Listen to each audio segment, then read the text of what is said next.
యేసయ్యను రమ్మని పిలుస్తున్నావు. లోకంలోనికి రా, యెరూషలేముకు రా కాదు, మొట్టమొదట నా గుండెల్లోకి రా, నా హృదయంలోనికి రా తండ్రి. ప్రపంచాన్ని ఏలడానికి రాకముందు నా బ్రతుకుని ఏలడానికి దిగిపోమని యథార్థంగా ఉండగలిగితే నీ జీవితంలో అద్భుతాలు జరుగుతాయి, బలహీనతలన్నీ పారిపోతాయి. దయ్యాన్ని చూసి భయపడుతుంది. సాతానుకు నువ్వు కొరకరాన్ని కొయ్యవైపోతావు. నీ హృదయం దేవునికి అటాచ్, దేవునికి హత్తుకుపో, అల్లుకుపో, ఆయన అంటుకట్టమని. స్వస్థతల మీద దృష్టి పెట్టకు, ఆర్థిక ఆశీర్వాదాల మీద దృష్టి పెట్టకు.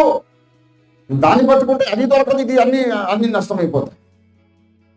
దేవునితో నీవు సజీవ సంబంధం కలిగి ఉండాలి అని ఒక గురి పెట్టుకో జీవితంలో. డబ్బు నువ్వు అడగనక్కర్లే, డబ్బు నీ వెంట పరిగెత్తి వస్తుంది, ఆరోగ్యం నీ వెంట పరిగెత్తుస్తుంది. ఈ సమాజం నిన్ను ఘనపరచడానికి, నీ కిరీటం పెట్టడానికి నువ్వు పారిపోతుంటే కూడా నీ వెంట తరిమి వచ్చి కిరీటం పెడుతుంది సమాజం.